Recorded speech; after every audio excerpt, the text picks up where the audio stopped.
So, here I am, 37 years old, richer than I ever thought I'd be, sitting in my home office, still in shock after what my wife, Danielle, just told me. And I need to share this because I think a lot of people have been there or are headed there and could use a heads up. I guess I'm posting here because, maybe like some of you, I used to think that once you've made it, things just fall into place.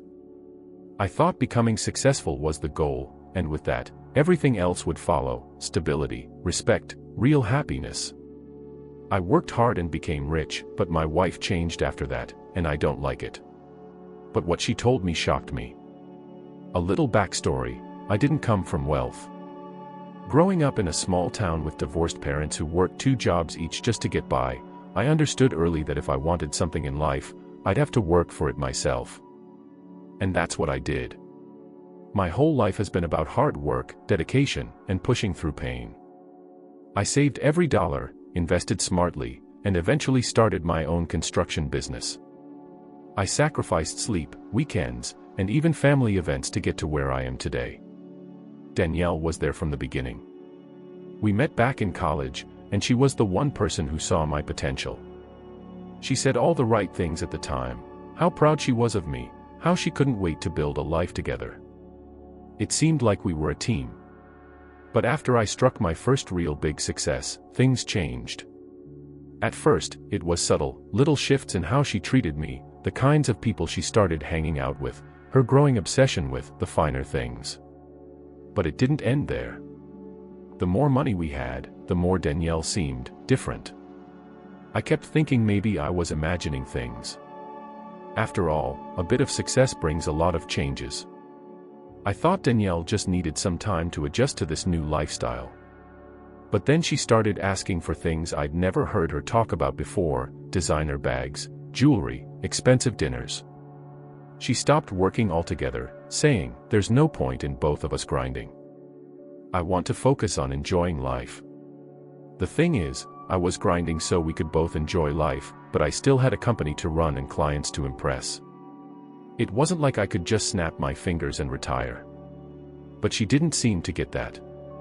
Instead, she'd roll her eyes or get annoyed when I'd say I couldn't go on a random luxury vacation because I had work commitments. She even told me I was wasting our potential by sticking to the 9 to 5 mentality, as if managing a business was something you could clock in and out of. I felt the distance growing. Every time I'd come home exhausted, she'd barely look up from her phone, which, by the way, was glued to her hand more often than not. I started noticing little things that nagged at me. For instance, she was always texting someone and would go silent or switch to something else whenever I walked in. She'd laugh and tell me it was just her friend Stacy, that they were planning a girls' trip or some self-care weekend. Then, one evening, she didn't come home at all. I was supposed to pick her up from a friend's party, but when I called, she didn't answer. At 3 a.m., I was pacing around, trying to stay calm, convincing myself that maybe she'd just fallen asleep at a friend's place. The next morning, she strolled in casually, not a hint of remorse, claiming she lost track of time. It was like she didn't even care if I worried. That's when I started to wonder, was this really just about money and lifestyle, or was there something more she wasn't telling me? After that night, I couldn't shake the feeling that something was off. There were just too many signs: the late nights, her dismissive attitude, her constant need to be out with friends. Danielle had changed, and it was as if she'd forgotten we were in this together. I felt like a stranger in my own home. One day, she came back with bags full of clothes, shoes, and accessories. I asked her if she really needed all that, if maybe she could ease up on the spending. She just laughed, looked me up and down, and said, "Don't be so uptight. You make more than enough now, right?" This wasn't the Danielle I used to know, the woman who once supported us on a shoestring budget when we first got married. I realized then that she didn't respect me, didn't value what I was doing for us. The money had become a wall between us, a twisted excuse for her to treat me however she wanted. One night, after yet another girls' night out, she came home smelling like a cocktail bar. I tried to ask her what was going on, what had changed between us. She just scoffed and said, "Maybe I'm just not cut out for this boring life you want. Maybe I've outgrown it." That hurt. Deep down, I'd always thought we'd be doing this together. All those nights I spent working late, sacrificing time with family and friends, I thought she understood that was for us, that I was building something we could share. But now, it seemed like Danielle was pulling away more and more, as if she was already halfway out the door. I knew I couldn't keep ignoring this, couldn't keep letting her walk all over me. I had to confront her, ask her outright what was going on. It was a risk, but I needed to know the truth. And little did I know, the truth was about to hit me harder than I ever imagined. After weeks of walking on eggshells, I decided to confront Danielle. I had to know what was going on, for my own sanity. That night, when she got back from yet another girls' night, I was waiting for her. She looked at me with this bored expression, like she couldn't be bothered to even pretend to care. "Danielle, what's going on?" I asked, my voice steady but tense. "You're never home, you're spending money like there's no tomorrow, and you're acting like I'm just an ATM. What happened to us?" She rolled her eyes and crossed her arms. "Oh, please. Don't start with the melodrama. You wanted to be rich, didn't you? Well, congrats. You got what you wanted." "What I wanted?" I was stunned. "Danielle, I thought we wanted this together. I've been working non-stop for us, for our future." She laughed, a bitter, mocking sound. "Your future, maybe. Don't pretend like this wasn't all about you and your ego. You wanted to prove something, to show everyone that you're a big shot now. And guess what? You did. But you know what? I'm not the same woman who was okay with scraping by, with being simple. I want a life, not just some fantasy of yours where I'm the loyal little wife waiting at home." I couldn't believe what I was hearing. All those years, I thought we were building something real, something solid. Now she was treating it like it was all just meaningless. But it was what she said next that hit me the hardest. "Honestly," she added, shrugging nonchalantly, "I've been seeing someone else. He actually knows how to have a good time. Not that you'd understand." It felt like my heart stopped. I stared at her, trying to process the words. "What? Danielle, are you serious? After everything we've been through?" She shrugged again, completely unfazed. "Yeah, I am. Maybe if you weren't so busy being Mr. Success, you'd have noticed. But that's your problem, isn't it? Always too busy to pay attention." The ground felt like it was slipping from under me. The woman I'd sacrificed so much for was standing there, telling me she'd found someone else like it was nothing, like it was all my fault. She didn't care about me, our past, or our future. It was like I was talking to a stranger with a cruel smirk and no remorse. I felt like I'd been hit by a freight train. I couldn't speak, couldn't even think. I was frozen there, staring at her, the woman who'd once promised me forever, now looking at me like I was the punchline to some cruel joke. Part of me wanted to yell, scream, demand answers. How could she betray me like this? How could she act so coldly, so casually, as if I was just some phase she was finally over? The room spun as my mind reeled with questions, regrets, and anger. Memories flooded in, late nights when I stayed up working while she told me she was proud, the sacrifices we made when we barely had anything, the dreams we'd once shared. I'd fought through so much to build something for us, for her. And here she was, acting like it was worth nothing, like I was worth nothing. I didn't want her to see me break, but I could feel it coming. A storm of emotions was clawing its way to the surface, and I couldn't hold it back. I looked at her and, with a shaky voice, asked, "Was any of it real, Danielle? Did you ever actually care, or was I just a stepping stone for you?" She just rolled her eyes, her face completely unreadable. "Oh, don't be so dramatic. We had fun when we did, okay. But people change. And you're just not what I want anymore." Her words hit me like a slap. Not what she wanted. I'd been her rock, her partner, the one who stood by her through every struggle. I thought we'd grown together, but it was clear now that she'd just outgrown me. I felt a wave of sadness mixed with disbelief and raw betrayal. Part of me wanted to beg her to stay, to ask her to remember what we built, to somehow go back to who we used to be. But the bigger part of me knew that the woman I was looking at, cold, uncaring, dismissive, was no longer the woman I'd fallen in love with. I took a deep breath, feeling the weight of everything sinking in. This wasn't something I could fix, something I could work harder at and make better. This was the end, and I had to come to terms with it. And in that moment, I knew there was no going back. That night, I lay awake, staring at the ceiling, replaying every word, every look on her face. Danielle had made it clear, she didn't respect me, didn't care about me, and had no regrets about betraying me. I knew what I had to do, even though part of me still resisted, hoping somehow that there was a way to save this. But saving this marriage would mean holding on to someone who didn't value me at all, and I couldn't live like that.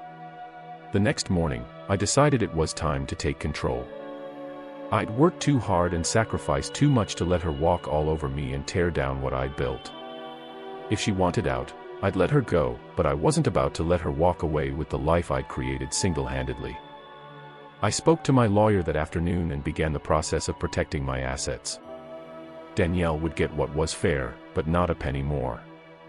When I got home, I sat her down and told her exactly what I'd decided.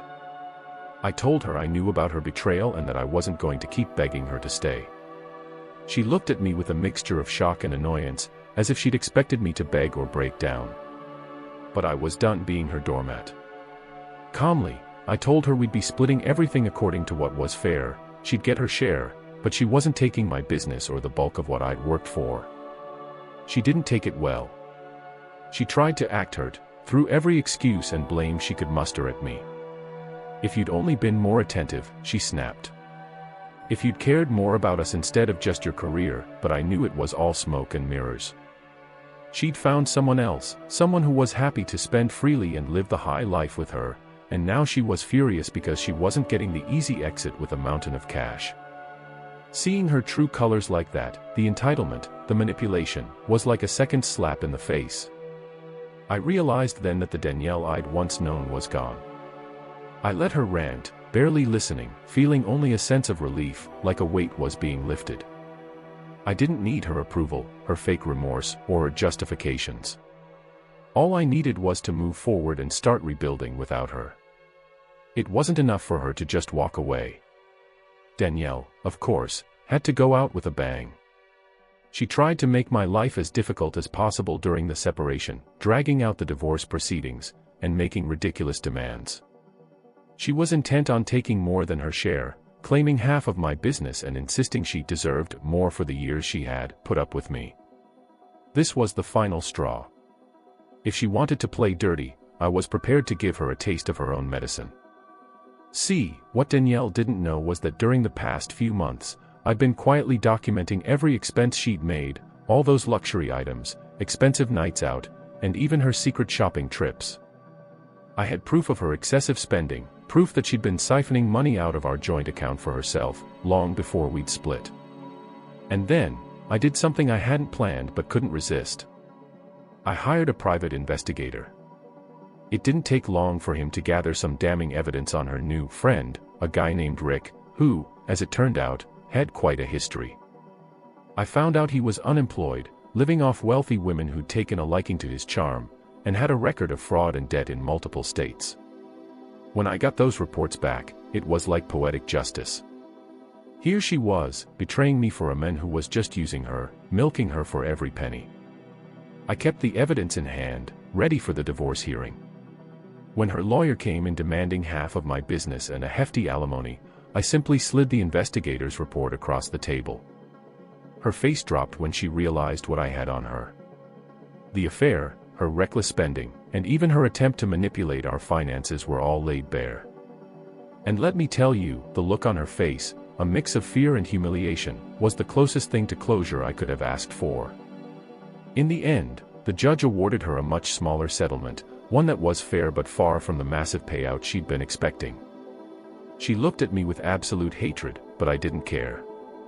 I'd spent years building something, sacrificing time, energy, and peace, and she wasn't going to take that from me. After the divorce was finalized, it felt surreal. For the first time in a long while, I felt like I could breathe again. The house was quiet, and there was an emptiness that hit me at odd times, like when I'd come home after a long day, expecting someone to be there. But the quiet was a relief, too. No more walking on eggshells, no more trying to please someone who never really cared. I was finally free. People say revenge doesn't bring satisfaction, but in my case, setting boundaries and refusing to let her take advantage of me brought me a kind of peace. And knowing she'd gone off with a guy like Rick, well, that was its own brand of karma. I'd given everything I had to our marriage, and I'd built a life that I was proud of. Now, I could start fresh, without someone undermining my every effort. I spent the next few months focusing on myself, really getting back to what made me happy. I started working out again, spent more time with friends and family, and even picked up a few hobbies I'd let go of while I was drowning in work. For the first time in years, I could see a future that wasn't tied to someone else's demands or expectations. Then, out of the blue, I got a message from Danielle. She'd realized, she said, that things with Rick weren't what she'd thought. Apparently, he'd borrowed thousands from her and conveniently disappeared. Her words were dripping with regret, but there was no apology for what she'd done to me, just a sad attempt to rekindle something that was long dead. She ended with a line that made me shake my head in disbelief: maybe we could give things another try. I didn't reply. I knew it was over, and I didn't need her coming back to ruin the new peace I'd found. I blocked her number, shut down all contact, and walked away for good. She'd made her choice, and I'd made mine. For the first time in years, I felt in control. And I was ready to move forward without the weight of her betrayal holding me back. Looking back, this entire ordeal taught me more than I'd ever expected. The hardest lesson: success can bring out the true nature of those around you. I'd thought building a good life would mean stability, trust, a shared future with someone I loved. But in reality, success just amplified the cracks that were already there. It showed me who Danielle truly was, and the bitter truth of her selfishness. I learned that respect and loyalty are far more valuable than money. I'd been too busy trying to provide, thinking that would make her happy, that it would be enough. But love and trust have to go both ways. I'd ignored the signs, blinded by my own hope and the image I'd built of her in my head. I let myself be used, thinking I was supporting a team, when really I was just pouring effort into someone who didn't care. If I could give advice to anyone else in a similar situation, it would be this: pay attention to how people treat you when you're growing and changing. Success doesn't change people, it just strips away the mask. Trust your instincts, and don't let anyone make you feel small or guilty for working hard for a better life. Know your worth and set your boundaries. Real partners stand beside you, not against you. I'm in a better place now. I've learned to value myself and the people in my life who truly care, those who never cared about what I could offer them financially. I don't regret what I went through, because it shaped me. I know now that loyalty, respect, and genuine love are worth more than any fortune. And as for Danielle, I wish her well, but from a safe distance.